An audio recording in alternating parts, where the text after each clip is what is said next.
I'm really not sure, but one of the things that I got out of reading that article on the research is one of the grandparents who was concerned about the way her son was raising her grandchild said was that she also didn't want to repeat her mother's style of parenting. And I think it's a generational thing. Each generation will, I guess, assess the way they were raised, decide whether they want to be that kind of parent, and adjust their own behaviours accordingly. Yeah, I think so. I mean, every generation. I mean, this has been going ever since humanity's been around. And my kind of view of many grandparents I've known is that, yes, and that older generation really, yes, they may have some contrary ideas about the way the younger generation is raising their kids, but for the most part, and I see it particularly in my family, I mean, at the very moment, Jim, my in-laws, my father-in-law, my mother-in-law, grandparents themselves are hosting their grandchildren every Monday afternoon because they're all going to different schools now and they want to have the kids come together for afternoon tea so they can just catch up. That's and good. It's one of the things I love seeing with Peter and Di as grandparents, that they, with all their kids, they are only supportive and never judgmental, and they're just there to support. And I think it's a beautiful thing, actually. So, you know, I think we'll all have different ways to parent, and, you know, there will be some grumbles, but as long as we just love our kids, and I've seen an awful lot of that from grandparents. I really have. It's fantastic. Fathers are spending more time with daughters, but part of the problem, says this research, is that they're overprotective of them. Just one quick thing more on this. Academics interviewed in Australia say children are valued more now, listened to more now. They used to be second-class citizens, says one psychologist. Just because children were legendarily, you know, seen and not heard, do you think they were second-class citizens? I don't. Well, my experience has been that they're not. But I've been quite fortunate with regard to that. But I do feel, certainly in the work that I and my colleagues are doing and things I see, that the needs of youth are being given more attention. I mean, good Lord, just look at our youth suicide figures. We have to. And so I do think, I like to think, I refuse to believe otherwise, that we're starting to pay more attention to our young. I would argue that we are putting more emphasis on the word and needs of a child. If you just look at some of the historic sexual abuse cases in the UK, for example, back then, if you went to someone and said, Jimmy Savile did XYZ to me, the likelihood was that no one was going to believe you. Yeah, that's a fairly strong argument. What do you reckon about this $1 million raised since 7 a.m? I'm not sure what the total is this afternoon. A fundraising drive on Pledge Me to buy out the Otago Chocolate Company in Dunedin. They need $1.8 million over the next month. It began as a bid to buy the Cadbury factory, and that failed. And they want $100 investors, basically. Community business ownership. Would you be tempted? Oh, I think it's a great idea. I love my chocolate, and I thought this was a really smart thing that, you know, you're offering a share is worth $100, and, you know, shareholders have voting rights, and importantly, they'll get chocolate at a discount. And I sort of realised how much chocolate you need to actually kill yourself, and apparently it's between 10 to 40 kilograms in one session, but if it's 40 kilograms, it's only if it's dairy milk. Very good. It sounds a little risky. I hope you only put in $100 if you've got $100 to lose. But I do love the community-minded nature of this initiative. The company will never leave Dunedin. All right. Tainui Stevens, thank you very much for coming on today. Kia ora hoa. Kia ora, Nadine. Hey, lovely to talk to you. And Nadine Higgins, thank you for your company today as well. Thanks, everybody. And now it's Checkpoint with Guy and Espiner.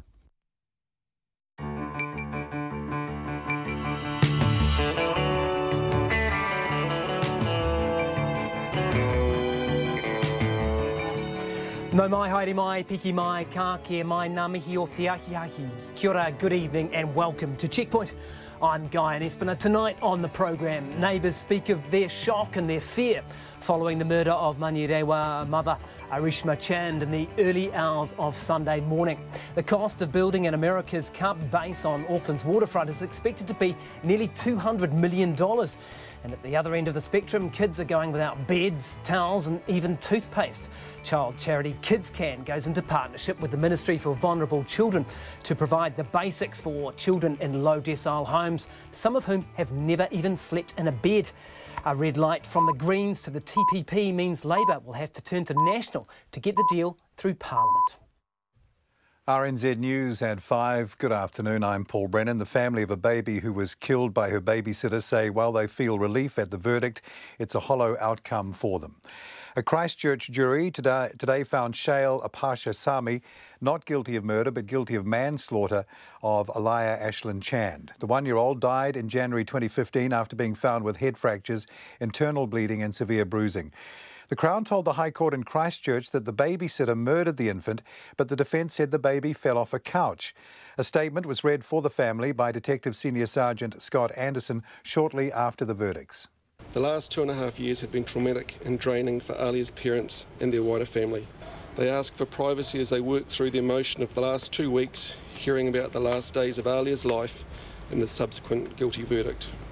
Although there was relief for them in the verdict, it is somewhat hollow as it won't bring Alia back. That was Detective Senior Sergeant Scott Anderson. The police say a 24-year-old woman who died in South Auckland yesterday most likely knew her killer. Arishna Chand was killed in the early hours of the morning, shortly after arriving home from a night out with her boyfriend. He had left, and shortly after that she called her parents because she was frightened that someone was outside. When her parents arrived just 20 minutes later, they found their daughter dead in a bedroom. Detective Inspector Gary Lendrum says Ms Chan most likely let her attacker in because there was no break-in or disturbance to the home's interior. I don't believe that this is a random attack. I believe that the answer is a lot closer to home, and I don't think the community needs to be fearful that there is an intruder out there that is wandering around that area. Mr Lendrum says Ms Chan's ex-husband and her boyfriend are cooperating with the police. Papua New Guinea police say the refugees occupying the former detention centre on Manus Island are still refusing to leave. About 400 refugees have been holed up in the centre for 2 weeks despite power and water being cut. The police say they're refusing to board 6 buses and 2 trucks to take them to 3 alternative facilities in the island's main town. The refugees say PNG immigration officials entered the centre today and destroyed wells and tanks used to store rainwater. Meanwhile, the Chief Justice has denied an application for the refugees' lawyer to inspect the readiness of the alternative facilities. National will give the Labour-led government the numbers to pass the TPP once the revised version comes back to Parliament for a vote. The 11 member nations renegotiated parts of the trade deal at APEC, including some aspects of the investor-state dispute provisions. Here's our political editor, Jane Patterson. As well as the negotiated changes, the deal's been renamed to include the words comprehensive and progressive. Labour's governing partners, the Greens and New Zealand First, have both questioned aspects of the deal in the past. National says it will put party politics aside and support the deal in the interests of exporters and the wider economy. Business and farming representatives say the deal gives New Zealand producers important access to key markets and welcome the efforts to keep the agreement on track. From Parliament, Jane Patterson. More than 140 people have been killed in Iran and at least several others in Iraq by a powerful 7.3 magnitude earthquake. Rescuers have stepped up efforts to find dozens trapped under rubble. Almost all the fatalities occurred in Iran's Kermanshah province on the Iraqi border. Kurdish health officials also said at least 4 people were killed in Iraq and there were 50 injured. The cost of building an America's Cup base on Auckland's waterfront is expected to be up to $190 million. The figure is included with 5 possible options released today by the Auckland Council. Councillors are due to decide in 10 days which they will back. The biggest proposal involves extending the current Halsley Street Wharf further into the inner harbour. Others include extending Captain Cook Wharf and using an extended West Haven Marina. The Council and Government envisage splitting the cost 50-50 with possible private sector involvement. Government officials estimate the economic benefit from the 2021 regatta will be at least $550 million. It's just on 4 minutes past 5. On to sport now. The former New Zealand Sevens coach Sir Gordon Tietjens has hit back at the All Blacks coach Steve Hansen over the build-up to last year's failed Rio Olympics campaign. Tietjens wanted All Blacks fullback Ben Smith to play at least 2 tournaments before the Games, but Hansen didn't think that was necessary because of Smith's calibre. Tietjens says Sevens has changed a lot since Smith last played in 2010. He wouldn't want to come into that program in amongst all the other players that were doing everything to be involved in that team, just to be come in on the back of no Sevens rugby whatsoever. And my question to Steve Hansen also would be, would you take a player to the Rugby World Cup that hasn't played 15s for 6 years? You certainly wouldn't. Sir Gordon Titchens there. The Cardinal of Lima, Peru's capital city, has publicly written off New Zealand's chances for Thursday's return leg of their Football World Cup playoff. Peru is an overwhelmingly Catholic nation, and Cardinal Juan Luis Cipriani told Diario Correo newspaper he was optimistic they would be too good for an all-whites team who were big guys but nothing more. The All Whites landed in Lima just over an hour ago after a journey of around 19 hours. And the Kiwis coach, David Kidwell, has called his side's historic loss to Tonga a blessing in disguise and a big wake-up call. Tonga's 28-22 win over New Zealand in Hamilton on Saturday was the first time a Tier 2 nation beat a Tier 1 team. That's the news. A Tongan upset. Or the support, or the nation, the pride, what they have inside them, the parents, the family. Money comes last to them.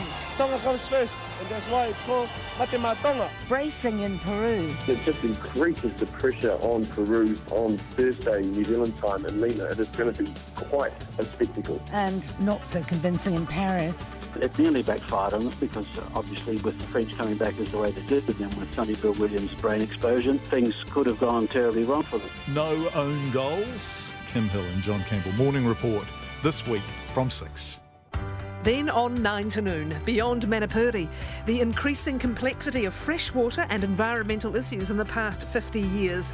And after 10, Australian historian Paul Ham on his new book examining the influence of Hitler's early life on the making of a monster and his relevance today. Join me, Catherine Ryan, on 9 to noon after Morning Report on RNZ National.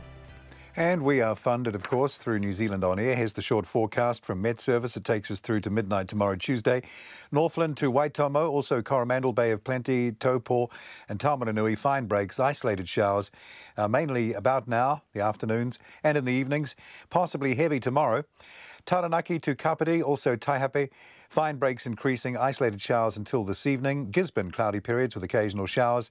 Hawke's Bay, Wairarapa and Wellington. A few showers, clearing around Wellington and Wairarapa about now. Hawke's Bay tomorrow afternoon, followed by increasing fine breaks. Bulla, Nelson and Marlborough, excluding Kaikoura Coast. Partly cloudy, a few showers, mostly about the ranges, where some could be heavy.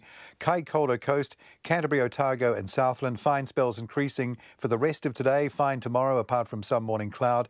Westland and Fiordland, fine apart from isolated showers about Westland about now and this evening. And for the Chathams, mostly cloudy with occasional light showers. It's coming up to 8 minutes past 5. Thanks, Paul. Kia ora, good evening. I'm Guy Espiner in this week for John Campbell. And we begin tonight with the death of a 24-year-old woman who died in South Auckland in the early hours of yesterday morning. Police say it was likely that Arishma Chand was killed by someone close to her.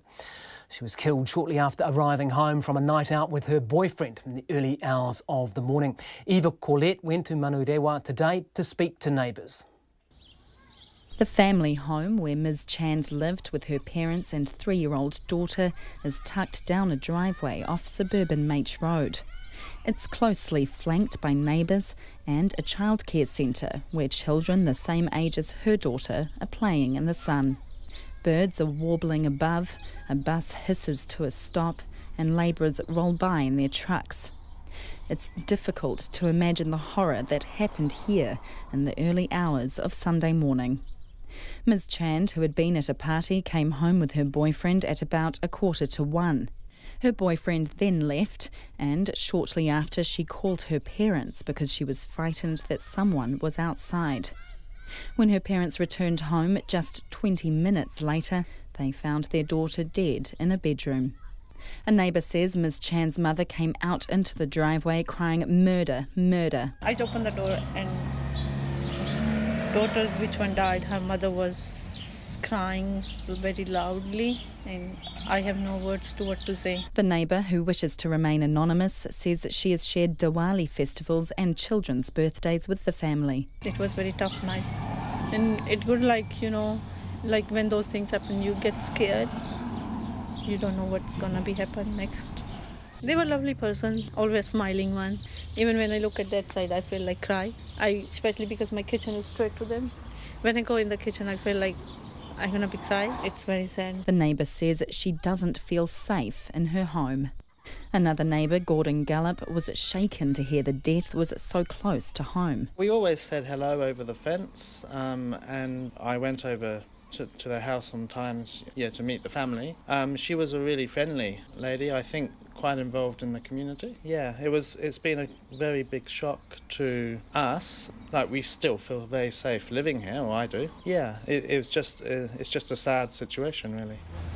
Detective Inspector Gary Lendrum says it's likely Ms Chand knew the attacker and let them into the house. There is no sign of forced entry to the address. The interior of the address has not been disturbed in any way. We are following a number of lines of inquiry into a number of persons that are associated with Arishma. Mr Lendrum says Ms Chand, a childcare worker, has been separated from her husband for a number of years. Ms Chand's child was in his custody over the weekend and not present during the killing. Her ex-husband has come and spoken to us, as have a number of relatives.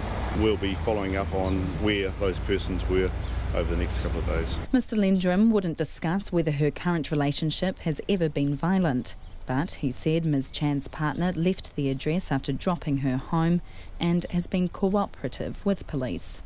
Mr Lendrum stressed that this was likely a targeted attack. I don't believe that this is a random attack. I believe that the answer is a lot closer to home, and I don't think the community needs to be fearful that there is an intruder out there that is wandering around that area. Mr Lendrum says no one has been arrested yet. He says police will be trawling CCTV footage from local businesses over the next few days and urges anyone who may have noticed anything that night to contact them. I Manurewa, mo te hōtaka o te ahiahi, ko Eva Colette, tēnei. It's coming up to 12 minutes past 5 on Checkpoint to trade and politics. Now, Labour will have to turn to its chief rival National to get the TPP through Parliament, with the Greens saying they'll oppose the trade deal in the first major display of differences between the governing parties. The Green Party is still rejecting the TPP despite changes negotiated by the 11 member nations at APEC in Vietnam over the weekend, including compromises on the contentious ISDS provisions, the ones which allow corporates to sue governments. The agreement has also had something of a rebranding exercise. It's been renamed to include the words comprehensive and progressive. Here's our political editor, Jane Patterson. Under the original deal, foreign companies were able to sue the government, but there have been some changes. They include any foreign company working on a government contract here would now have to abide by New Zealand laws. However, New Zealand has failed to get the investor-state dispute settlement mechanism removed altogether.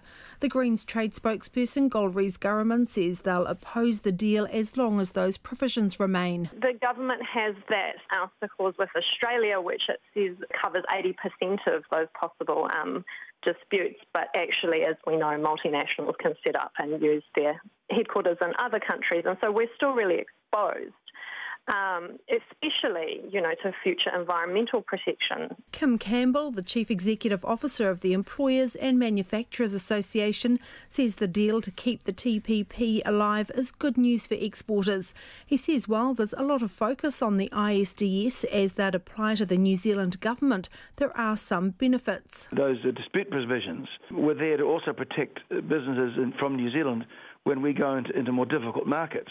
Remember, almost all countries have weaker internal legal systems than we do. And most other governments are more likely to do things which are obnoxious than the New Zealand government. Federated Farmers says the new deal secures competitive access for New Zealand in key export markets. Its National Vice President Andrew Hoggard says while it's important to have a high-quality agreement across all provisions, access and tariff agreements are clearly of most importance to farmers. He says there may have been some changes in that area after the US withdrew. And of course the main benefit will be particularly our beef producers will be able to sell into the Japanese market at lower tariff rates, and the US beef farmers won't be able to. So we'll have a Thanks, Donald Trump. We'll have a step up there. The former Trade Minister and National MP Todd McClay has been a staunch supporter of the TPP. He says that position has not changed, even though the deal is now being negotiated by the Labour New Zealand First coalition government. Fundamentally, it's the same deal that was done originally and signed in New Zealand almost 2 years ago. The things that have been held back have been worked through during all of this year. Look, the National Party has given support to Labour so that they have the numbers to pass this into law. New Zealand First and the Greens will be very concerned about, TPP moving forward, I would imagine, but we don't have to worry about that. We can get on. There's a majority in Parliament. Let's get it signed. The deal will be scrutinised by the Foreign Affairs Select Committee before returning to Parliament for a vote on the revised agreement. From Parliament for Checkpoint, Jane Patterson. Thanks, Jane. And that was Prime Minister Jacinda Ardern, of course, at APEC in Vietnam. She's in Manila now, due to speak in just a few minutes, and we'll have audio from that. She's just giving a stand-up to media, to reporters, just in a few minutes' time, and we'll have all the latest on that a little later in the programme. Now, here's a question for you. When is a journalist not a journalist?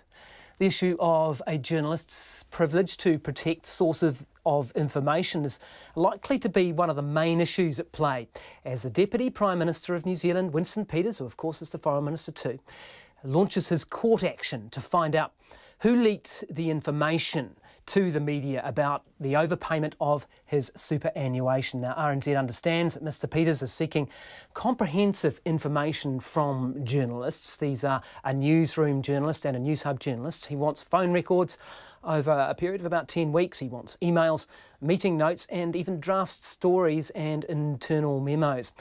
Court reporter Edward Gay was at court today and he joins me now in the Auckland studio. Good morning. Good morning. I'm going to say this all evening, aren't I? That's the problem when you swap jobs with John Campbell. Good evening, Edward Gay. Good evening. Now, some pretty strong language, really, today at court. What were people saying? Mr Peters' lawyer, Brian Henry, he said that some journalists may have acted as political agents and he described the matter as a political setup. He said that the issue of journalist privilege may also be challenged in this case. That's where journalists have the right to protect sources. Mr Henry said that the leak related to private information that Mr Peters never intended to be made public. Andy Glennie, the lawyer for one of the respondents, that's the newsroom co-editor Tim Murphy, he said it wasn't clear from the application from Mr Peters just who was in the gun in this case. He said it was particularly unclear given Mr Peters had published some of the information himself. Interesting. So these were the sort of initial sparring, I guess. Has a hearing date even been set yet? It has actually. In March next year, Justice Hinton set that date today. She has also asked for further documents to be filed with the court, including an affidavit from Mr Peters himself. Mr Henry told the judge that the court would receive that affidavit, but it had been hard to get hold of his client, especially during the election period, and now in his current role as Deputy PM, it hasn't made things any easier. No, and of course he's been overseas at this APEC meeting just in the last few days, has been reporting this evening. Now, the court action, there's been some criticism of it, hasn't it? Mainly from the media freedom advocates? That's right, yeah, and RNZ has covered this. The former chair of the Commonwealth Press Union, former editor of the New Zealand Herald, Gavin Ellis, he said Mr Peters' actions were outrageous and he went so far as to say it could have a chilling effect on democracy. The International Federation of Journalists New Zealand representative, Brent Edwards, he said that what Mr Peters is doing is disturbing. So yeah, it has attracted criticism. Critics, yeah. Now, not just journalists, of course, caught up in this. There's several others who've been named. That's right. The former Prime Minister Bill English is one of those. 3 other national MPs and their staff members. Also, the head of the MSD is also in there. In August, after inquiries by the media, Mr Peters revealed he'd been overpaid his superannuation for a number of years because he was on a single person's rate when living with his partner. Mr Peters paid the money back in July. He said neither he or the ministry could figure out how the mistake was made, and he has accused the National Party previously of being behind the leak. Fascinating. Thanks very much for that, Edward. That's court reporter Edward Gay reporting on Winston Peters and his court action against journalists, a public servant there, and those former National Party cabinet ministers. It's coming up to 20 minutes past 5 on Checkpoint with me, Guy and Espina, this evening, standing in this week for John Campbell. Now, coming up, the cost of building an America's Cup base on Auckland's waterfront. It's expected to come in at, well, nearly $200 million. And a young architect's pitch for a spectacular shell-shaped hotel and conference centre on Dunedin's waterfront. We'll report on that. And we'd love your feedback on that or any of the stories we are covering tonight. You can text us on 2101. You can tweet us at Checkpoint RNZ, Facebook us, Checkpoint with John Campbell, or email checkpoint@radionz.co.nz. Don't forget you can watch us too online on Facebook Live at rnz.co.nz/checkpoint or Freeview channel 50, and we're also on Sky TV channel 83. Well, there are children in New Zealand living in such extreme poverty that they don't have a bed to sleep in or even their own toothbrush. As extraordinary as that sounds. Often they are the hardest young kids to reach. And so children's charity KidsCan has partnered up with the Ministry for Vulnerable Children. That's Oranga Tamariki. It's a 6-month pilot here to target kids who are living in severe hardship in Hamilton. In just 3 weeks, 20 beds have been given. Some of the children being helped had never slept in a bed before. Zach Fleming spoke to KidsCan CEO Julie Chapman today, who began by explaining just what is being provided. Health and hygiene items, towels. You know, a lot of families will share one towel between each other. So we're making sure that everyone in the family has the dignity by having their own towel and their own face cloth. One of the big items that we're providing for kids is beds in partnership with Harvey Norman and AH Beard, and they've generously donated 100 beds for the pilot, and already 20 children are in need of beds. So this is children who don't have a bed to sleep in? Yeah, so these are children that are literally sleeping on the floor, on the couch, sometimes on a squab on the floor, and that really upsets me. I think it's really important that children have a safe, warm bed to sleep in, to get as much sleep as they need when they're getting up and going about their lives. Is it shocking? Was it shocking for you to understand and learn that this is a problem in New Zealand, that kids don't have beds? Yeah, I always say sort of not much kind of shocks me anymore after 12 years of working at KidsCan, but this actually did shock me when I realised the level of need for beds. I think it's unacceptable that little children don't have a place of their own to sleep. Sleep is really important for kids, especially if they're going to school, to absorb learning and all of those things, and so this is something that I'm really passionate about, in particular the beds, because every child deserves to have a bed to sleep in. What other stories have you been hearing over these 3 weeks where we've got kids that don't have beds, people sharing towels, what other kinds of things? People sharing, families sharing towels, unable to afford their own toothbrushes for each person in the family, and I think that can be quite confronting for people, but it is the reality of how bad this material deprivation is for children and their families. One of the big items that's going out, or most popular items I guess, or need, is feminine hygiene products. So that's for not only the girls in the family but the caregivers as well, who are really struggling to afford those basic things that we all need to get through life with some dignity. Do you have any idea of how big the problem could be? You said you wanted to expand it nationwide, right? I honestly don't. I think that this is the tip of the iceberg, in particular with the beds and the hygiene items that we're seeing going out the door here to these families. There are 10 children's teams currently around New Zealand, and this pilot is, I guess, going to give us a bit of a steer because it's one of the major areas with 200 children plus their siblings and family members. So I think, yeah, we're going to see a huge need, and then we're going to have to work out how we can roll that out. That is Julie Chapman. She is the CEO of KidsCan, speaking there to Zach Fleming. Extraordinary. Some children going without a bed or even a toothbrush. Zach Fleming reporting there. Let's move on now. A Christchurch babysitter has been found not guilty of murdering a 1-year-old baby, but guilty of her manslaughter. Laia Ashland Shand died in January of 2015 after being found with head fractures and found with internal bleeding. Katie Gossett reports from the High Court in Christchurch. Shail Upashna Sami was 18 and pregnant herself when she was employed by Dev Chand in late 2014 to babysit his daughter, Alia Chand. The court heard there were no problems until one evening in January 2015 when Alia suffered fatal injuries, including multiple skull fractures, eye and brain bleeding and bruising on her eyes and cheeks. In a statement outside court, Detective Senior Sergeant Scott Anderson outlined the impact of her death on the Chand family. 1-year-old Alia Ashland Chand never came home on January 6, 2015, and since that day her parents and family have had to suffer the pain of her missing from their lives. Sami was charged with Alia's murder, and for the last 2 weeks the trial has heard evidence about the extent of her injuries and how they could have been caused. The Crown argued Sami had murdered the infant, while the defence said she fell from a couch and smacked the back of her head.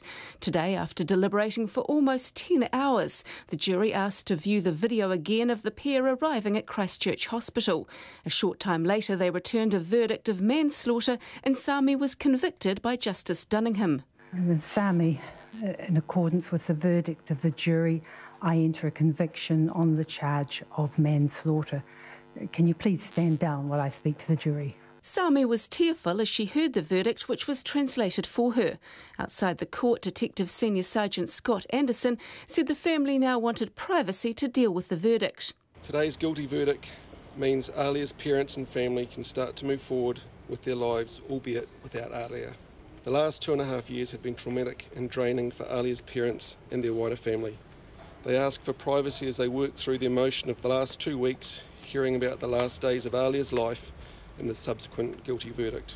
Although there was relief for them in the verdict, it is somewhat hollow as it won't bring Alia back. Shail Sami was granted bail and will be sentenced on December the 15th. In Christchurch for Checkpoint, Katie Gossett. 26 minutes past 5 now.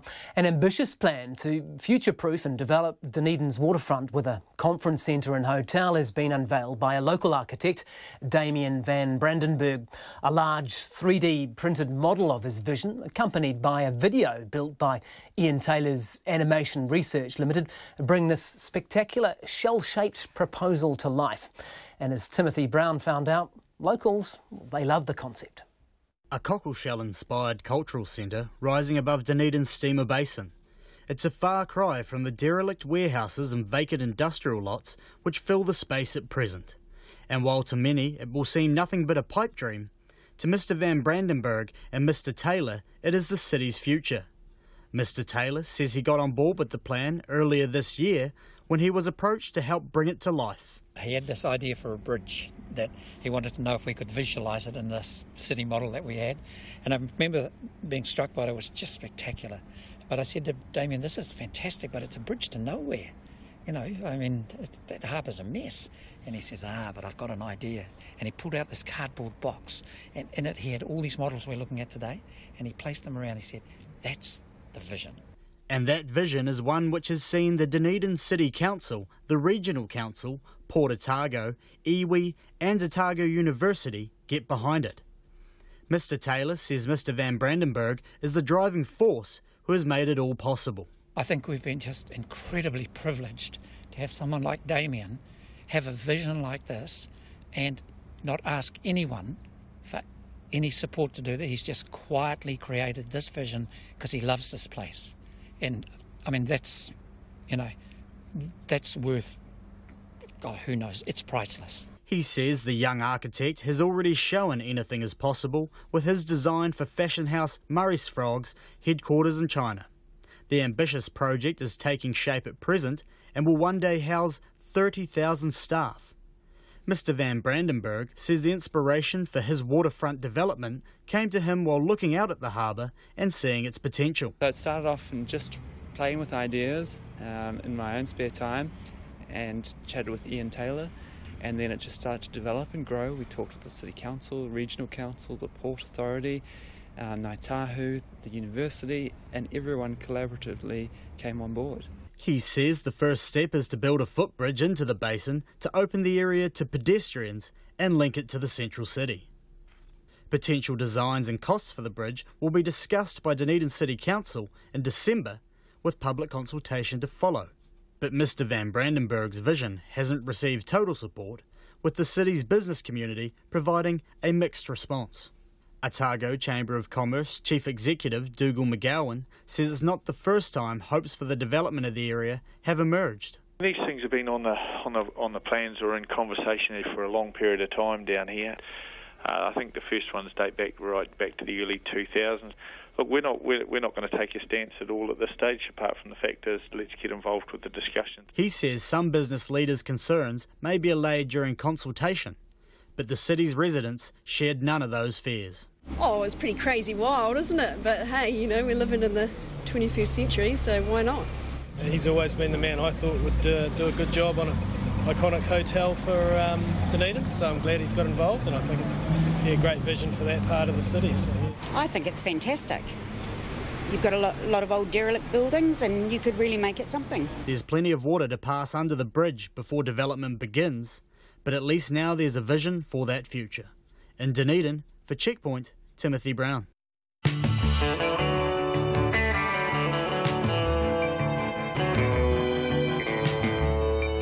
Thanks for joining us this evening. Coming up on Checkpoint, the Tū Wharetoa Māori Trust Board takes court action for the right to charge commercial operators using Lake Taupo.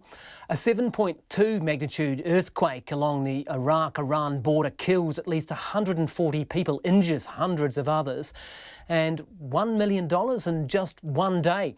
A crowdfunding campaign to buy out a Dunedin-based chocolate factory is off to a flying start. We're all about Dunedin tonight, plenty of news from down there. But first, here's Paul Brennan with the headlines. Thank you, Guyon. The family of a baby killed by her babysitter say while they feel relief at the verdict, it's a hollow outcome for them. A jury in Christchurch today found Shail Apashna Sami not guilty of murder but guilty of the manslaughter of Alaya Ashlyn Chand. The one-year-old died in January 2015 after being found with head fractures, internal bleeding and severe bruising. The Crown said Sami murdered the infant, but the defence said the baby fell off a couch. The police say a 24-year-old woman who died in South Auckland yesterday most likely knew her killer. Arishna Chand was killed in the early hours of the morning shortly after arriving home from a night out with her boyfriend. The police say there are no signs of break-ins or disturbance to the house. Papua New Guinea police say the refugees occupying the former detention centre on Manus Island are still refusing to leave. About 400 refugees have been holed up in the centre for 2 weeks despite power and water being cut. The police say they're refusing to board 6 buses and 2 trucks to take them to 3 alternative facilities in the island's main town. In Wellington, several people have chained themselves to the gates of the Australian High Commission in protest against the treatment of the refugees on Manus. The protesters describe it as inhumane and are calling on New Zealand's government to take them in. There are about 20 protesters and 10 police officers. National will give the Labour-led government the numbers to pass the TPP once the revised version comes back to Parliament for a vote. The 11 member nations renegotiated parts of the trade deal at APEC, including some aspects of the investor-state dispute provisions. And the death toll from a 7.3 earthquake in Iran and Iraq now stands at 145, most of them in Iran. Iran's Disaster Management Office says more than 850 people have been injured. Kurdish officials say at least 50 were injured in Iraq. Those are our headlines. Our next news and sport update will be at 6. Thanks very much, Paul. We'll get to business in just a second, but firstly, it could cost up to $190 million to build a village to host the America's Cup on Auckland's waterfront. Now, that cost could be split equally between the council and the government, according to officials who've laid out 5 options. A short time ago, this happened. A new study on possible economic benefits from the 2021 event put the spin-offs at between $500 million and almost $1 billion. Now, the possible locations include some of the 8 team bases being built at the West Haven Marina, but the options favoured by officials and Team New Zealand appear to centre on Halsey Street Wharf in the Viaduct Basin. Steve Armitage from the Council's Economic Development Agency, ATED, says more detail will be given to councillors in 10 days' time when they are expected to pick one to push on with. The model around the potential Halsey extension is the most expensive, but arguably that provides us with the greatest opportunity from a legacy perspective, and for that event space to, in the event that we are able to host the America's Cup ongoing for multiple defences, provide some stability in terms of where the event could be based, but also for other yachting events like the Volvo Ocean Race, and even the on-the-water waka component of the Tampaki Heranga Waka Festival, and a number of other maritime events that we're currently actively considering. And is Team New Zealand's favourite that one? They certainly see that as being a very strong contender. In the conversations we've had with them, they've been very clear about focusing on that one because of the agglomerated model that it provides. So all of the team bases in close proximity, the ability to have an event space which is very much central to the bases themselves, and that there is an ability to share some of the key infrastructure that the teams will need in order to launch their boats and so on. What's the status of the government's view in terms of how the costs will be shared with them? We have been proceeding on the basis that at the very least there would be a 50-50 underwrite, but the intent is certainly to bring the private sector into this to minimise the exposure to ratepayers and taxpayers respectively. Once we have certainty around what the option is that we're taking forward, we can start to more meaningfully engage with the private sector. There's keen interest there to make sure that we maximise the contribution that they will provide. You would have been there for the councillor presentation. What's your feeling with the reception it got there that the suitable venue will come through in 10 days' time? I think there's keen interest. You know, there's genuine belief that we want to host the event here in Auckland. We certainly don't want to lose the opportunity that this provides from an economic development point of view, and potentially from a legacy perspective. If we get this right, then Auckland, both in terms of its local people, but our visitors to the city, stand to benefit for many years. That's Steve Armitage from ATED, and putting the questions there was Todd Niall, who is of course our America's Cup reporter. And councillors will debate how to proceed in a public meeting which is set down for Thursday of next week. Now, as promised, to the business news, Jonathan Mitchell joins us. Kia ora, good evening to you, Jonathan. And the casino operator, Sky City, they've posted slightly better earnings. Yeah, this is revenue for the first 4 months of the financial year, really driven by New Zealand's Auckland casino. Hamilton is still strong, but that's easing back. Australia is a bit of a problem, though, up in Darwin with tough competition. Trading's weak there, but in Adelaide, that's a focus, though, with the $330 million upgrade. There's been an interesting development, though. The International Convention Centre, which has been a bit of a problem for Fletcher Building with earnings, that's expected to be completed the middle of 2019. Costs are back on track with that. In terms of Sky City, they're keeping an eye out for new ventures, though, things like electronic sports gaming. And for the full year, they're looking to beef up their operational earnings from the previous $320 million. OK, you're also looking at the property fund manager, Augusta Capital, tonight. They've reported, what, a weaker profit? It was down by more than half to $2.3 million. This was in the 6 months in the half year ended September. That's on reduced revaluation gains and a write-down in the value of its investment in another investment firm, NPT. But Augusta itself, it's changing direction away from direct property ownership to a model that earns money from recurring fees with syndicates and investment funds. It's keeping an eye out for new properties at the right price. It says there is strong demand, especially from overseas buyers. It's also keeping an eye out for what it calls unloved properties, and also considering getting into residential property as well. Unloved properties. What about the markets? Are they feeling unloved as they start the week? Pretty quiet, slight gain there, a couple of points up to 7,976. Insurance company Tower went on a trading halt this afternoon, just awaiting tomorrow's financial results. Also some details of a capital raising. The dollar trading at 69.2 US cents and just over 90 Australian. Guy on. Thanks very much, Jonathan. That's Jonathan Mitchell there with what's happening with the markets and other financial things at this point in the evening. Let's move on now. The tribe that owns Lake Taupo is seeking a court judgment to make sure it can charge all commercial operators that use the popular lake.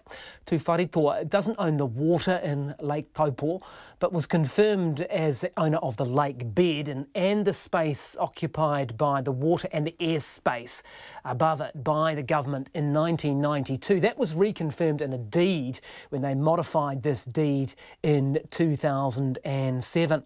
Tū Wharetoa Māori Trust Board Chief Executive Topia Ramika said that iwi does have the right to charge commercial operators for a licence to operate on the lake. I spoke to him a little earlier today and asked him what is it that he is seeking from the court. We're seeking a declaratory judgment in the High Court to clarify for parties the extent of our property rights. We've taken this action, I guess, as a last resort after several years of engagement with a number of commercial operators on the lake. And we believe we've acted quite reasonably throughout this process, and we will continue to. OK, so in short, you have the right to charge commercial operators who are using the lake, and indeed you do so, but there are people who are not paying who should be, and you want the court ruling to force them to pay. Is that pretty much the guts of it? That's a fair summary. We have a large number of commercial operators operating on Lake Taupo. We have arrangements in place with close to half of them. There are a number of others, clearly, that we do not have an agreement in place. So we're seeking clarity on our property rights from the court to help them understand the extent of our property rights. OK, let's talk about the numbers. Is it roughly correct to say that you've got commercial arrangements with about 40 or so of these operators, and yet there's about 50 who aren't paying? Is that roughly correct? That's roughly correct, Guyan, yes. OK, what is the mechanism, the process, the formula, if you like, for charging these operators? How much do you charge them? Is it based on a percentage of the revenue they make? How do you work it out? Well, that's a commercial question, and I guess I can respond generally by saying that we've got a number of commercial operations operating on the lake. These are all varied in terms of activity, impact and so on. So we've actually have a range of different formula, if you like, or methodologies that we use when engaging with the commercial operators. Some of these are based on, common methodologies such as land valuations and so on. Others are based on other models used by other agencies in similar positions, such as the Department of Conservation, who take a percentage of gross revenue approach. So that's one of the methods we have. We have a number in place. OK, one operator told us it was something like 7% of revenue. Is that roughly ballpark, or...? It's difficult to say, to be honest. We have a range of them in place, and they're all different depending on the type of activity that they are. What we've done is actually engaged with representative of the operators and landed on a what we call a dollar per head per surveyed vessel approach, which is different to a percentage of revenue approach, and that was based on their feedback. So that's the approach that we're looking at adopting. It seems to be most fair and reasonable going forward. OK, these 50 or so operators who aren't paying, tell me about the engagement with them. I mean, have you said, hey, look, you can't just use this lake for your commercial activities for free, you need to pay us? And if so, what have they said? Have they effectively been refusing to pay? Well, there's a large number that we are yet to engage with. The majority of which have formed a representative group, and we've been engaging with them in good faith over that period, and those discussions are positive and continuing. I can't go into the level of detail in terms of what's been discussed in those engagements, other than it seems to be a forum that represents a wide group of those concerned parties, and they've raised some issues that they'd like clarified, and we think the court process will assist them with that, understanding those issues a little bit better. OK, but they so far have been either refusing to pay or refusing to pay what you're asking. Is that what's in contention here? Yeah, yes. I mean, we've made it clear that there are a number of businesses that don't have any arrangement in place with us. And I guess the important thing to note here, this isn't about payment as such. This is about ensuring that ourselves as trustee of this important water body are fulfilling our duties as responsible trustees, that we have full control and authority over our property. And there are a number of things that we would normally expect us to enter into an agreement with.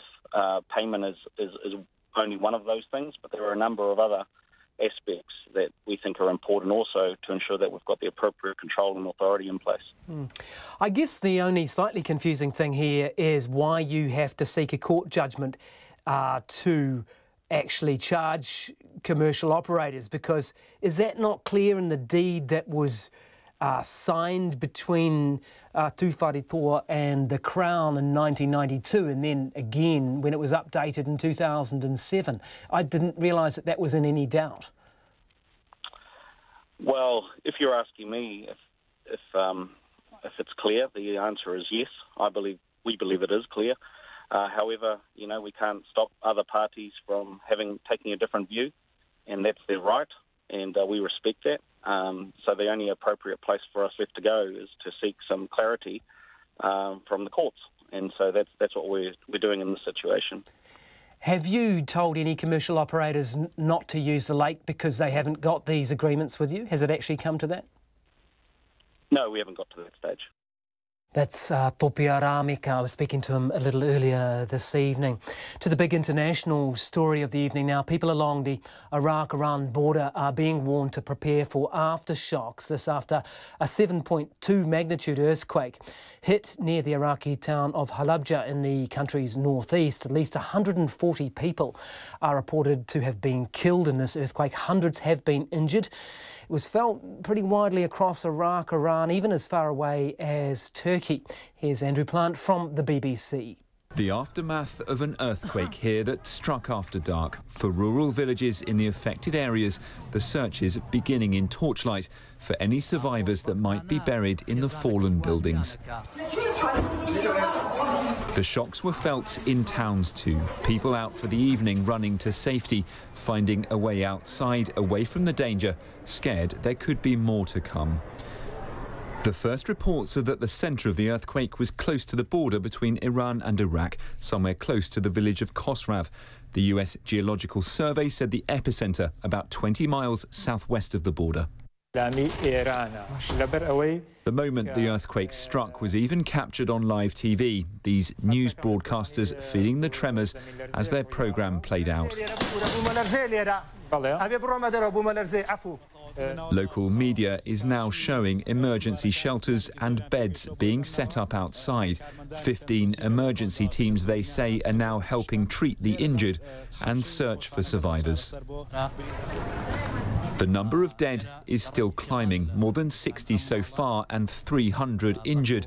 But it could be many days before the real extent of the damage done here is fully clear. That's Andrew Plant reporting there, and after he filed that report, the numbers have gone up to 140. 140, we understand, have been reported having died in that accident. Let's stay overseas now. A church in Texas, which was once the scene of a mass murder last weekend, has today been reopened as a memorial. The blood-stained interior of the First Baptist Church in Sutherland Springs was painted white and 26 chairs were placed inside the sanctuary, each with the name of a victim and a rose.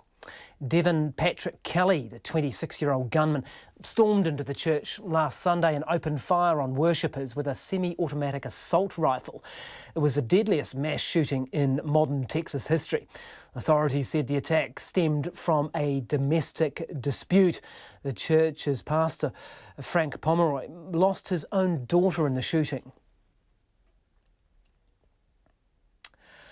Now, a woman running in Whangarei's council by-election fears that she is being personally targeted by billboard vandals.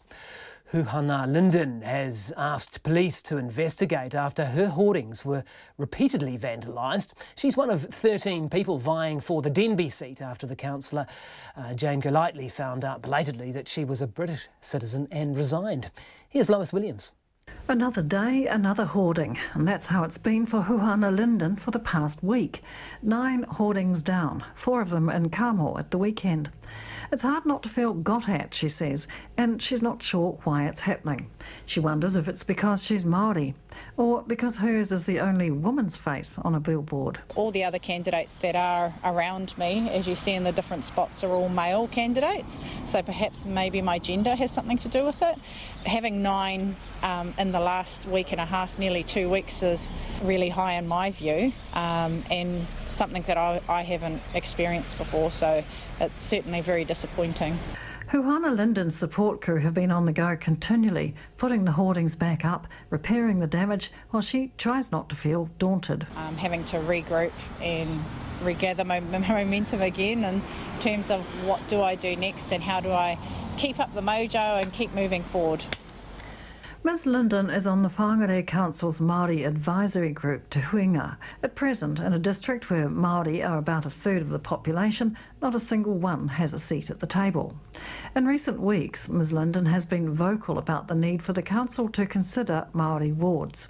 The council voted against that this month, but Ms Linden wonders if her views have upset someone. Perhaps it could be that element. I mean, I am the Deputy Chair of Te Huinga, and it has been a priority for the last 4 years to have increased Māori representation. It's our #1 goal.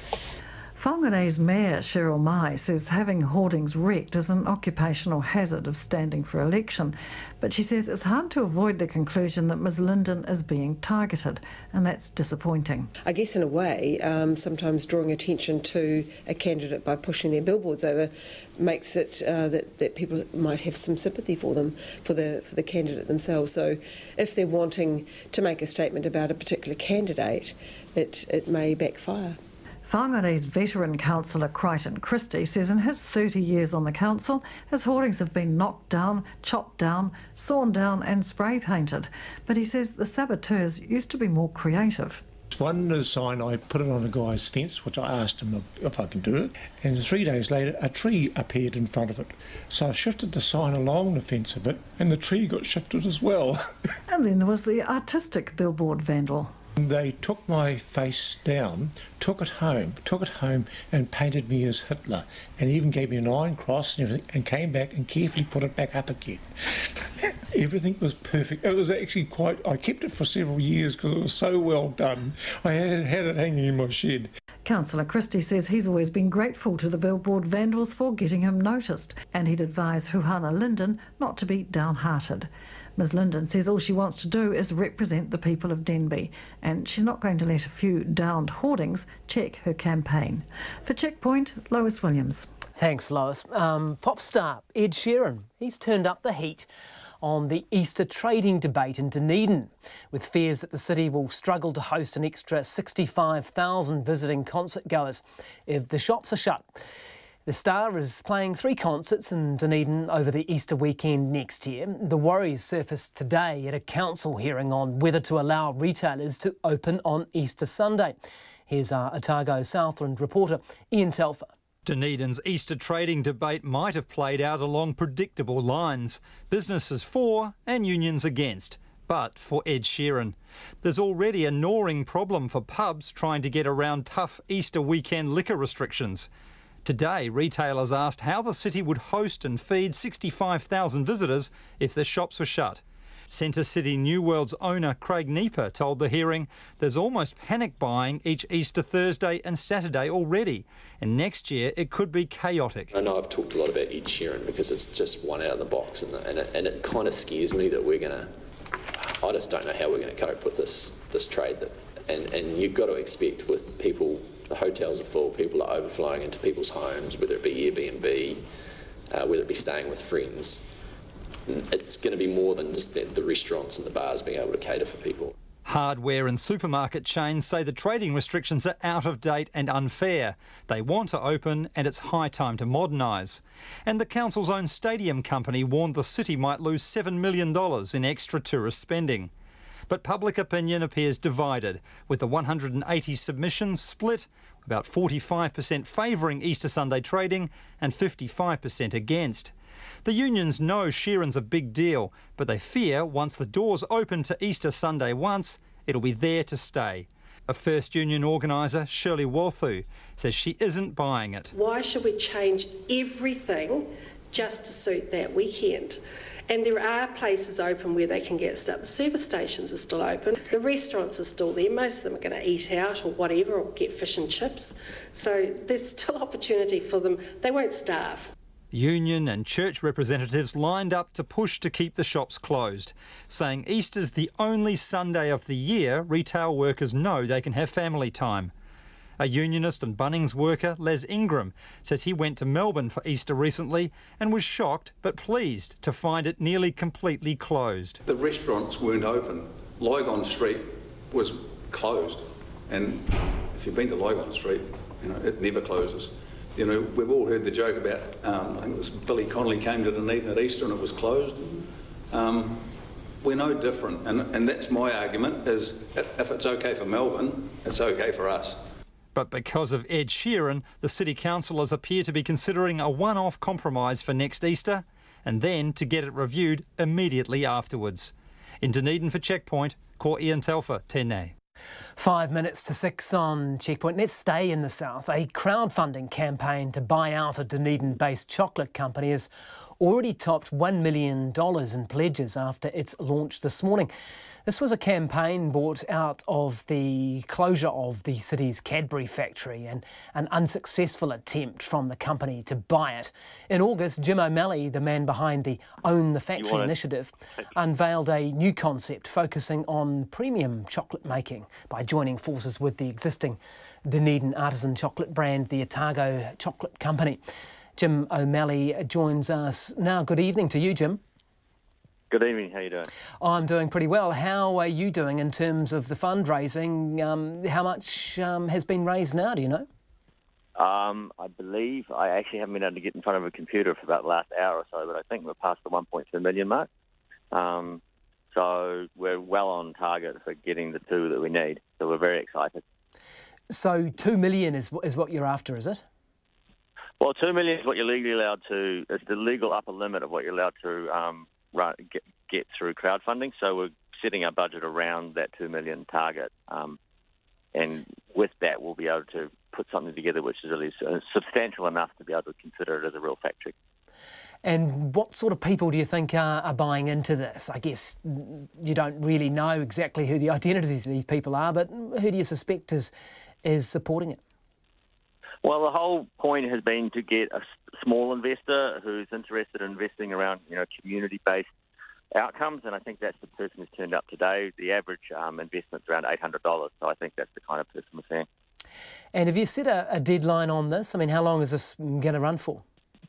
Well, Pledge Me runs their pledges for 30 days. I don't think we'll need to run out the whole 30 days. I'm pretty confident that tonight, when people get home to work, that there'll be another burst. And we'll probably be very close to 2 million mark by tomorrow morning, I think. And what exactly is this money going to be spent on? 4 things, basically. Buying in equipment, refitting a building, buying Ocho chocolate itself so that it can be absorbed into this new company, and then the running costs for the first year. We'll be about 10 times bigger than the existing Ocho company. And does this all come from, well, if you get that much, that 2 million, or are there other funding sources for this also? No, we've been able to set the budget so it can operate inside the 2 million that we're raising.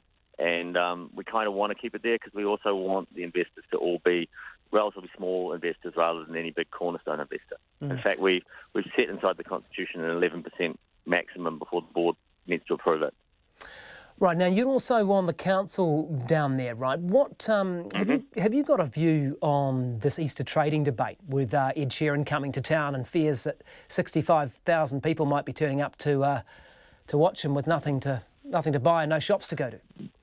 Well, yeah, in the public meeting we had about whether we're going to have this consultation, I voiced my opinion then, which was that bars and restaurants will largely be open, and I don't think you need to buy nails and wood.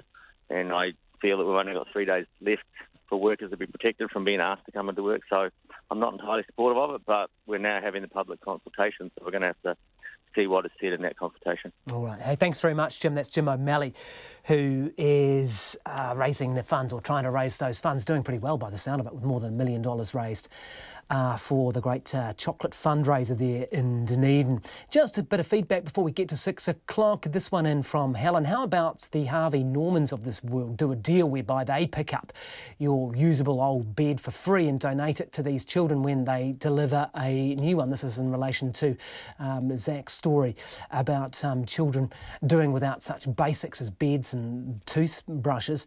Or, Helen says, how about a promo where for every king bed sold, a single gets donated? Come on, a child that's never known a bed. That is heartbreaking, Helen says, and it really has to stop. And no surprise that some children do not have the basics. Child Poverty Action Group has been warning of that since 1994, and the compounding impact of persistent benefit cuts, says another listener. Thanks for all that feedback. RNZ News at 6. Good evening, I'm Paul Brennan. The family of a baby who was killed by her babysitter say while they feel relief at the verdict, it's a hollow outcome for them. A Christchurch jury today found Shail Apashnasamy not guilty of murder, but guilty of manslaughter of Elia Ashlyn Chand. The 1-year-old died in January 2015 after being found with head fractures, internal bleeding and severe bruising. Excuse me.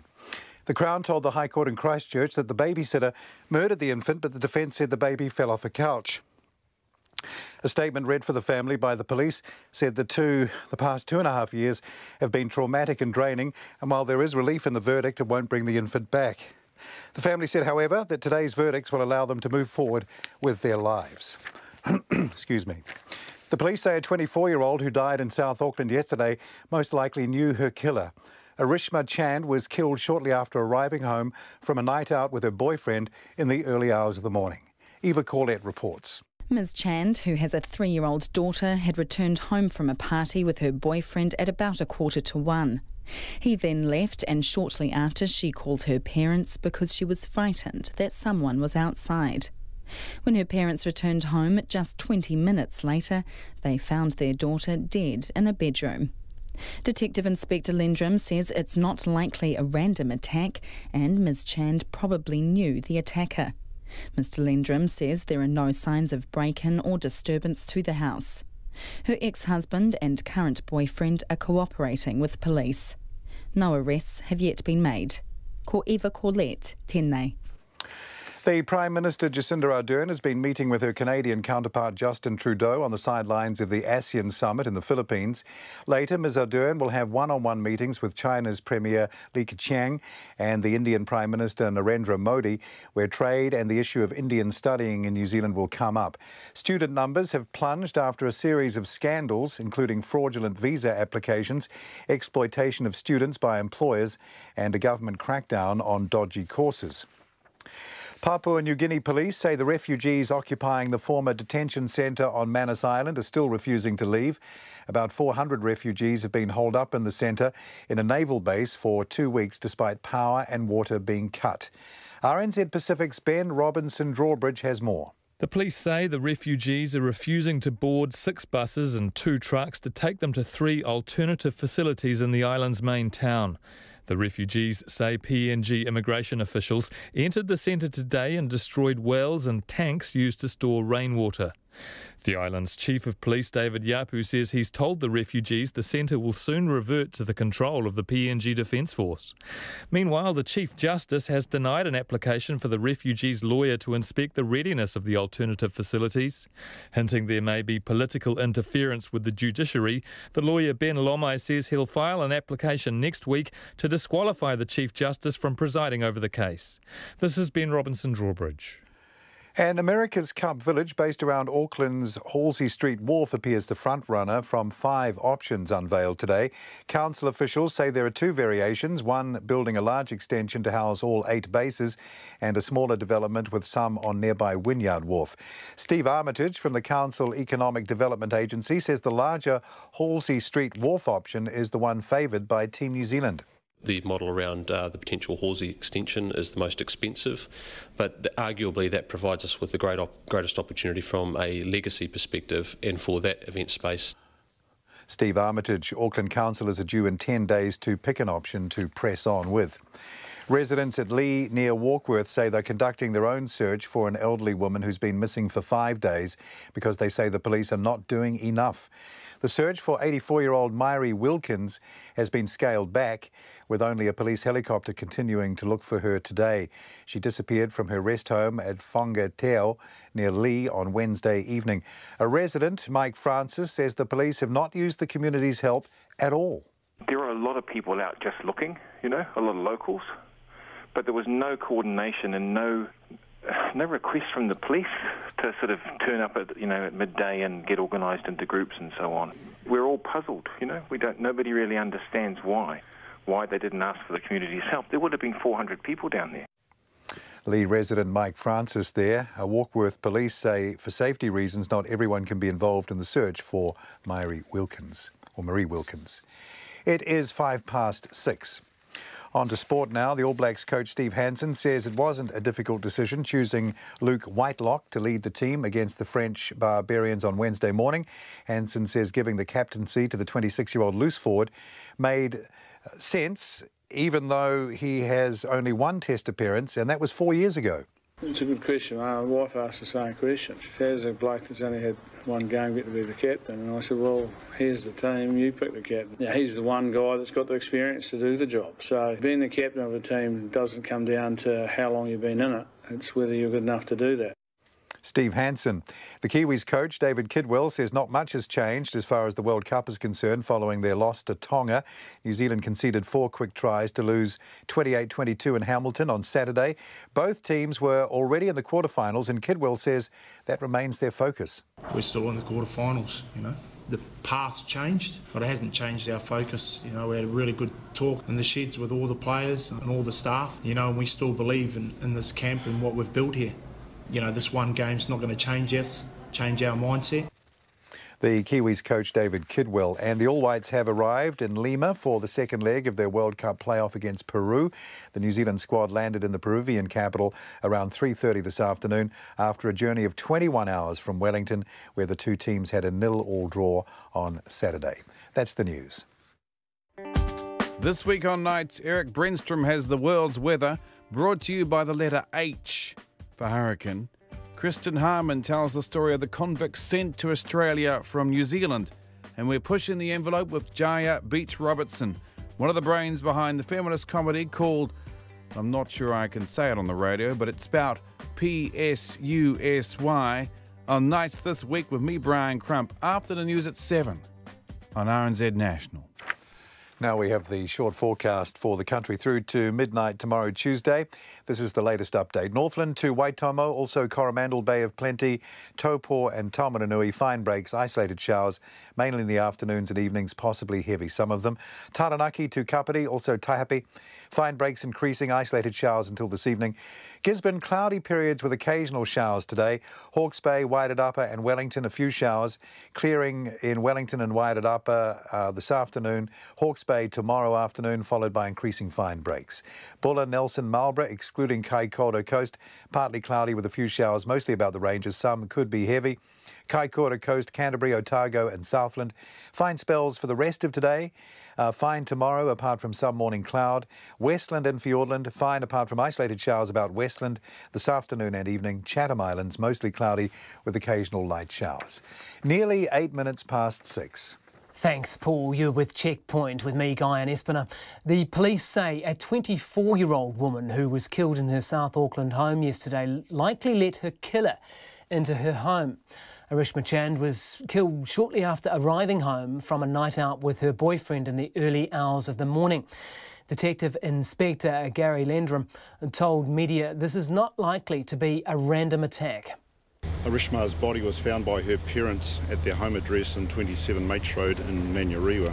So what we've know to date is that on Saturday night Arishma went out with a friend. She returned home at about 1:45 in the morning with her friend.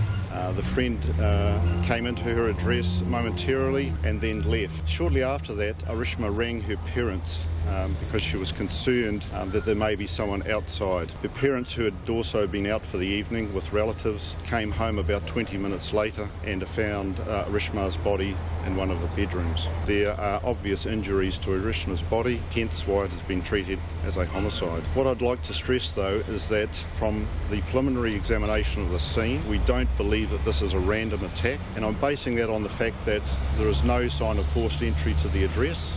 The interior of the address has not been disturbed in any way.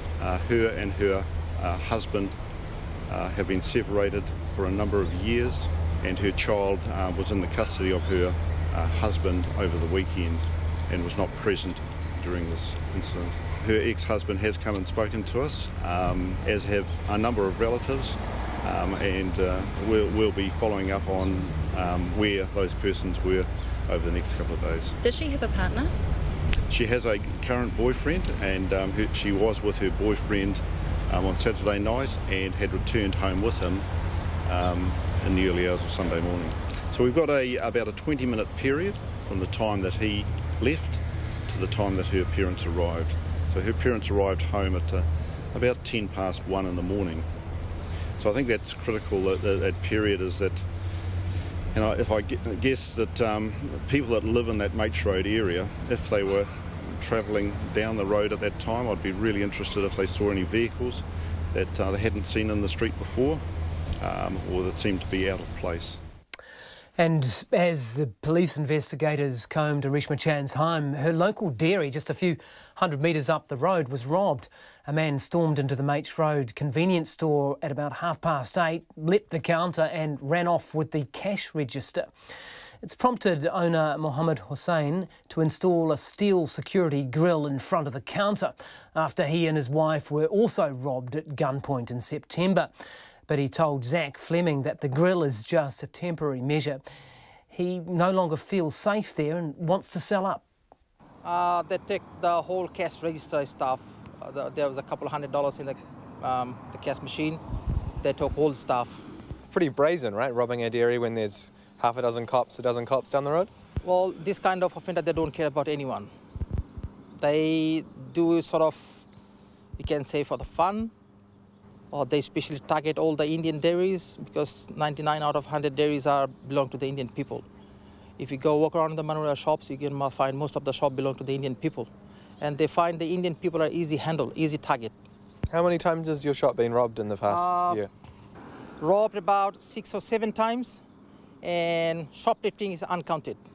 Shoplifting takes place every second week or every week. The boys come around, they pick up a lot of food stuff, they run away. Do you feel protected by the police? Are they doing enough to help you?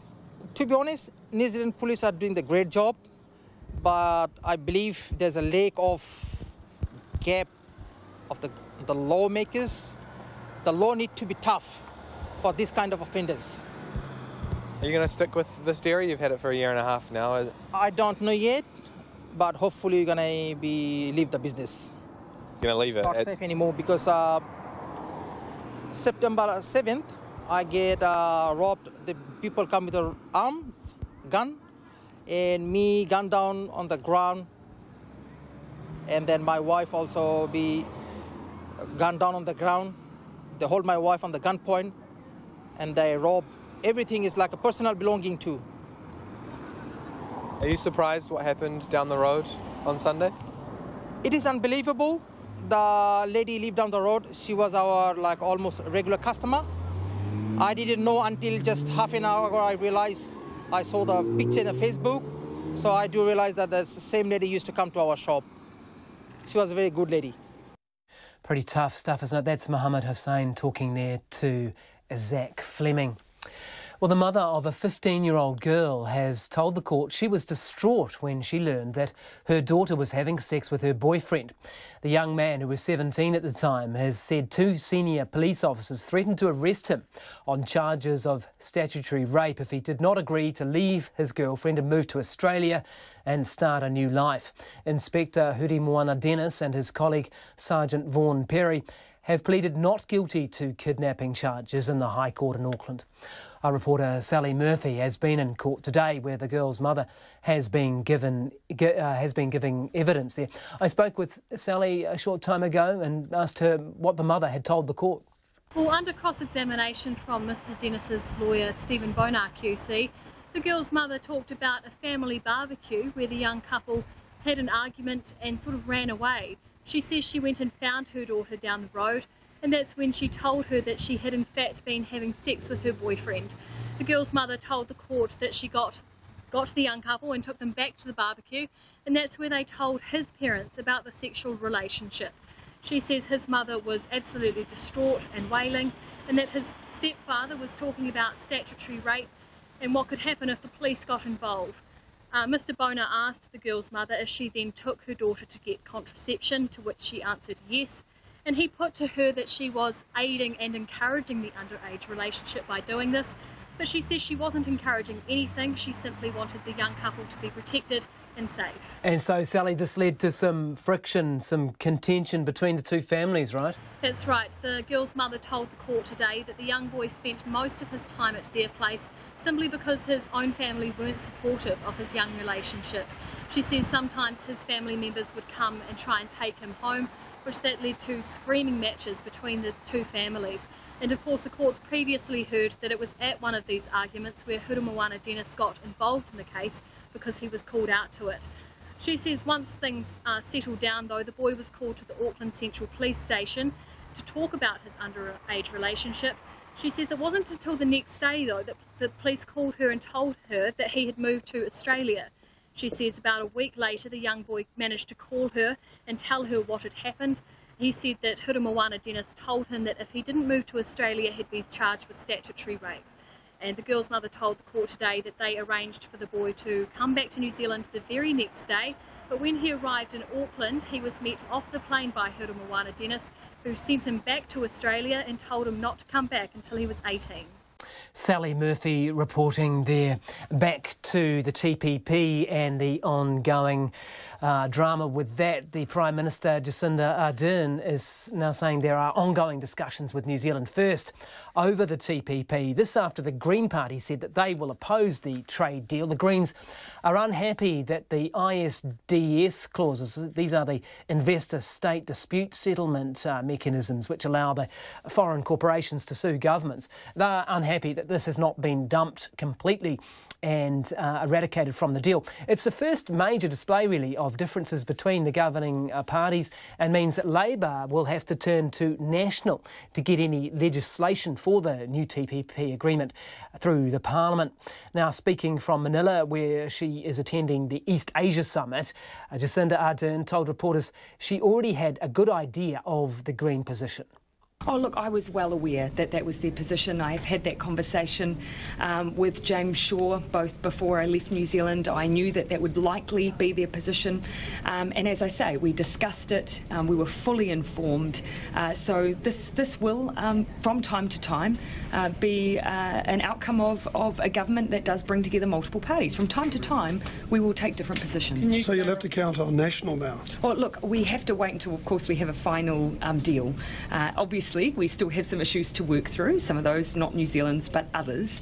And once we have that final deal, then we'll be in a position to talk to other parties about their support. Have you talked to New Zealand First yet about whether you expect them to support it? Oh, of course, we've had the Foreign Affairs Minister here, so certainly we've had ongoing conversations about the nature of TPP and where it now has landed.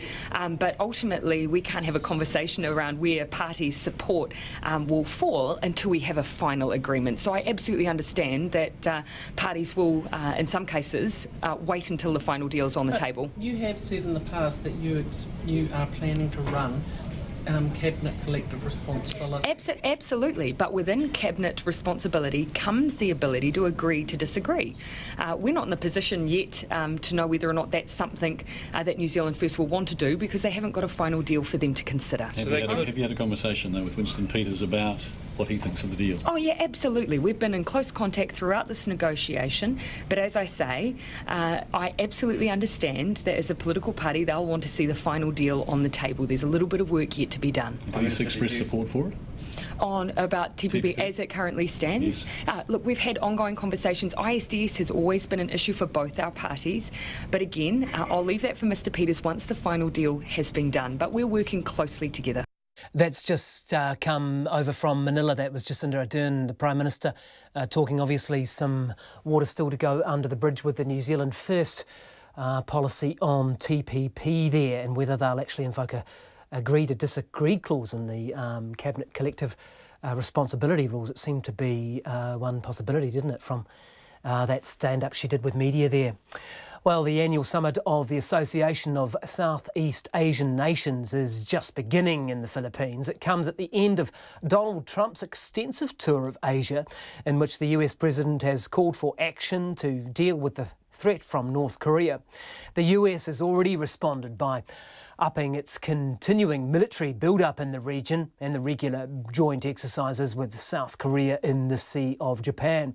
The BBC's Rupert Wingfield-Hayes reports from on board the USS Ronald Reagan in the Sea of Japan. Sailing together off the coast of Korea today, 3 American supercarriers. Swooping low over them, a pair of B-1 bombers. On the right is the Theodore Roosevelt. On the left, the Nimitz, and leading them, the Ronald Reagan. On board these ships carry more than 200 combat aircraft. The launches and recoveries continue around the clock. In other words, there is enough combat power here off the coast of Korea to go to war. The last time anything like this was seen in the Western Pacific was 10 years ago. Here off the Korean Peninsula, no one can really remember. This is a raw expression of America's military muscle. And for President Trump, it is a message being sent to Pyongyang that if it doesn't come to the negotiating table, this is potentially what it faces. But as so often with President Trump, the message can very suddenly change, and it did in Vietnam. Taking to Twitter, the US president sounded hurt after Pyongyang called him an aging lunatic. "Why would Kim Jong-un insult me by calling me old," he wrote, "when I would never call him short and fat? Oh well, I try so hard to be his friend, and maybe someday that will happen." Trump, President of the United States... In Hanoi, he was asked, did he really mean he now wants to be friends? Steve, I think anything's a possibility. Strange things happen in life. That might be a strange thing to happen, but it's certainly a possibility. Back on board the Ronald Reagan, they're practicing night landings. This is flying at its very hardest. There is no doubting the skills of these pilots, but there are many doubts about the strategy their commander-in-chief is using with North Korea. That's Rupert Wingfield-Hayes reporting there for the BBC. Back home now, mental health leaders say Labor's promised ministerial inquiry must be short and sharp, so urgent improvements are not then delayed. A conference in Wellington has also heard today that the public is worried and suspects mental health problems have been covered up. Our health correspondent Karen Brown was there and she filed this report. The Labour-led government pledged to launch a ministerial inquiry into mental health during its first 100 days in office. There's widespread concern about the strain on mental health services, with reports of understaffing of mental health crisis teams, a lack of acute beds and rising demand. But whether an inquiry is needed or whether it could delay action to boost services came up after a panel discussion on mental health at a conference hosted by the public health watchdog today.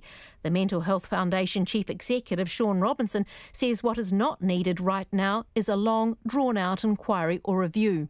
I think it would be an awful shame if we spent 18 months doing an inquiry at a lot of expense only to conclude what we know already. But Sean Robinson says public trust does need to be restored in mental health and addiction services.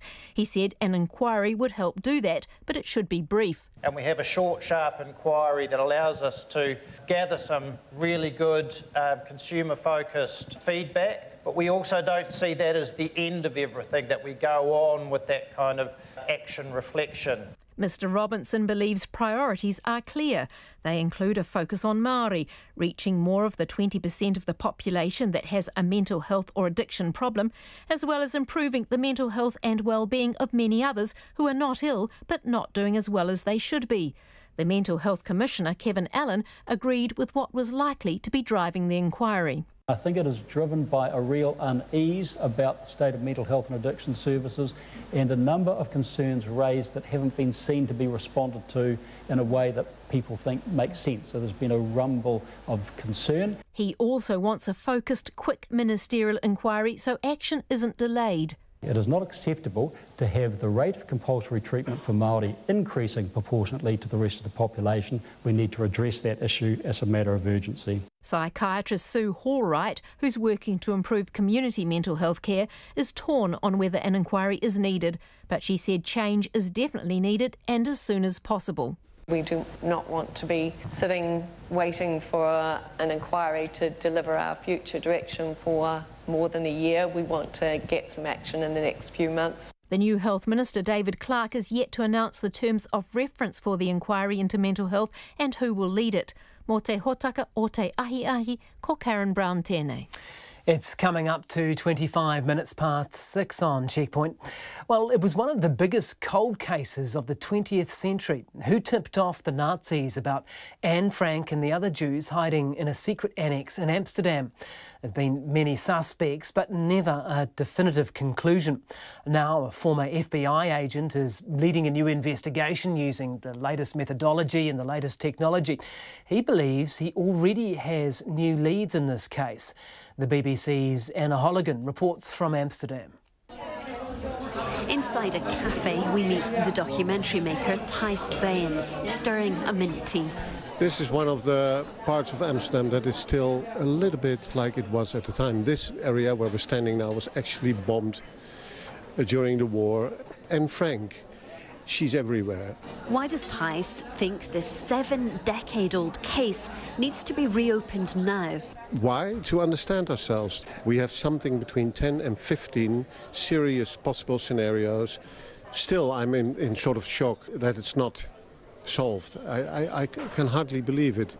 Now that we're entering the case deeper and deeper, I start to understand more of why that is. One of the reasons is the amount of data. Only now, bringing in modern and advanced cold case methodologies, we're able to cope with the task. And the person responsible for that task is Vince Pancoke. Hi, Vince, how are you? I'm doing well. Can you hear me okay on this line? I can hear you perfectly. He is a retired FBI agent and we're Skyping him in Florida. When you're doing a cold case investigation, the first step is to review the body of work done by other investigators. There was a lot of gaps there. We're asking the public for help, which is something that the ego of police departments back in the 1940s and 1960s would not have allowed. We are loading in the entire body of work, every piece of data that we can find regarding the arrest, that time period, all of the Nazi member lists, all of the collaborator lists, all of the Gestapo informants, of which I found lists of those deep within our archives in Washington.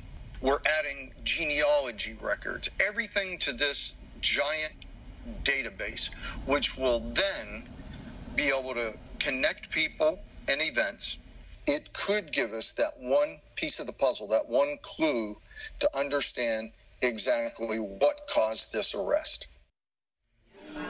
So we've just stepped inside the front, really, of Anne Frank House. The entrance. Into the house. The original house is right over there.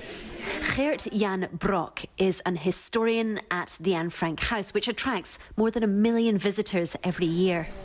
If we can shed light clarify that mystery somehow, then that is important for us. I mean, it would rewrite the history books, wouldn't it? If they do discover that it was one of the helpers, for example.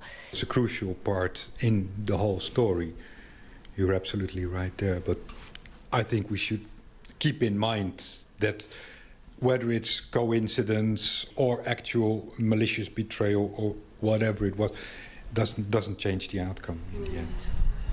It won't change the outcome, but could enhance our understanding of a pivotal moment in history. That is Anna Holligan from the BBC reporting. Just some feedback to finish tonight. Quite a bit coming in on Winston Peters and his court case.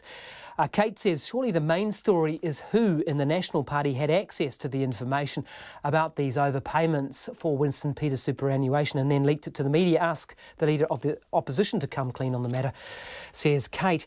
And this one in from another listener who says, isn't the material issue here the story that Winston Peters was materially overpaid his superannuation, not that he was actually caught out? He's laughing at you in the media and the backward jumps that you and the rest of the media are doing.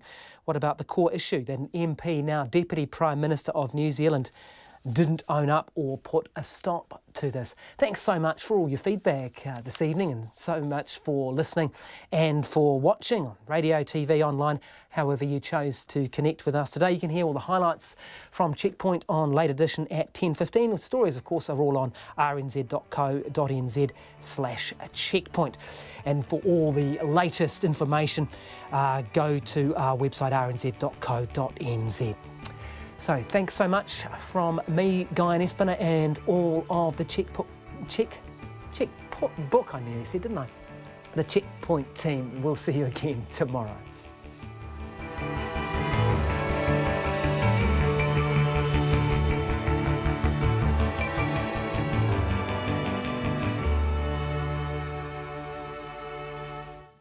RNZ News headlines at 6:30. The police say a 24-year-old who died in South Auckland yesterday most likely knew her killer. The family of a baby who was killed by her babysitter say while they feel relief at the verdict, it's a hollow outcome for them. Papua New Guinea police say the refugees occupying the former detention centre on Manus Island are still refusing to leave. The Prime Minister, Jacinda Ardern, has been meeting with her Canadian counterpart Justin Trudeau on the sidelines of the ASEAN summit in the Philippines. And an America's Cup village based around Auckland's Halsey Street Wharf appears the front-runner from 5 options unveiled today. Our next news and weather will be at 7. You're back with Ken Oath. Just when you thought it was safe to form a coalition government, he's back.